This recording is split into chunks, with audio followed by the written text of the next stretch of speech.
I come to you, Father Larry, and all the time, all the time, asking money, ask for money constantly. Just stop it. Would you just stop it? This is what I've heard from your parishioners. That's all he talks about. About his money. Oh, sure. And I'll put it on me. I tell you I'm sorry. I say I'm sorry. Oh, you have to a lot. And you reject it. Well, it's because it's you. Okay, but let's hypothetically, it's somebody that you like. Okay. They say they're sorry. Yes. And let's take a marriage. Yes. Spouse says I'm sorry. Yes. It's rejected. It's summarily thrown back in their face. What does that indicate about the person who won't accept the apology? They're going to hell. Okay. Yeah. How many apologies do you have to not accept before you go to hell? I don't know. I think it could be just one big one. But again, people are funny, right? They want mercy for me and justice for everybody else. Mercy for me and justice for everybody else. You know, so everybody wants mercy immediately. The first time I ask, if I say I'm sorry, you're supposed to forgive me like now. Exactly. But if someone asks me, well, you know, you really hurt me, and a lot of times people don't forgive because they want to make other people suffer. You know, that's why. It's like, I'm going to make you suffer because you hurt me. Now I'm going to hurt you. Oh, you're going to wallow. Exactly. And I'm going to make you even hurt more because you hurt me. And so all that comes down into, it's natural stuff. I mean, when people do that, but it's not Christian.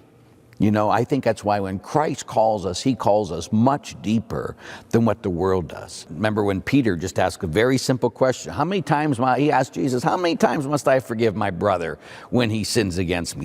As many as 7 times? Yeah, he thought he was really raising the bar. I'm pretty good here. As many as 7 times? He goes, no, not 7, but 70 times 7, or whatever the exact one was. Beyond anything, that whenever they come and say they're sorry, you accept it immediately. What if I don't believe it? What if I think, oh, you're just glossing it over, trying to get out of the trouble you caused? Mercy isn't given for the other person, it's given for yourself. Because when you don't forgive somebody, you make yourself a victim, and you stay a victim. You know, think about Jesus on the cross, and he said, Father, forgive them.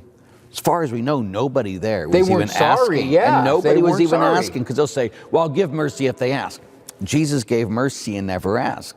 But to people, it never asked. And so I get it, how, you know, we're offended by that and it drives us crazy.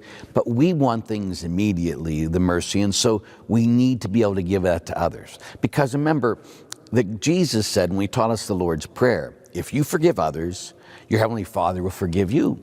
Yeah, that's always the stumbling part for me, you know. If you do not forgive others, neither will your Father forgive you. So C.S. Lewis said a great line I always use. He says, C.S. Lewis said, we must forgive one another or be damned. I thought that was your line. Yeah, no, it was C.S. Lewis. We must forgive one another or be damned. So the reality is that forgiveness not only sets the other person free, but sets us free. They no longer have control over us. We're no longer a victim to when they hurt us. It sets us both free. You know, unforgiving, I'm sure you've heard it, being unforgiving is like drinking poison and hoping the other person dies. It just ain't gonna happen. You know, it kills us. And so we must be forgiving to follow Jesus, and we must be forgiving to be set free. If I forgive, if I just assume you're legit, you're honest, you mean it, will that make it more likely that you will indeed forgive in the future if you don't see me throwing it back at you, questioning you, wondering about your legitimate feelings of regret or remorse? Absolutely. And again, I think how freeing it is. Think about the people who are forgiving type people. They're usually healthier. They usually feel better about themselves, and they feel better about others. When, like, I do a lot of healing masses, and I often tell people, the reason you might be sick is because you have an unforgiving heart that truly turns and backfires on you, and it can kill you, literally, from unforgiveness in your own heart. Mercy. Mercy. It's better for us than it is for the other person. We think we're giving it. We're actually getting it.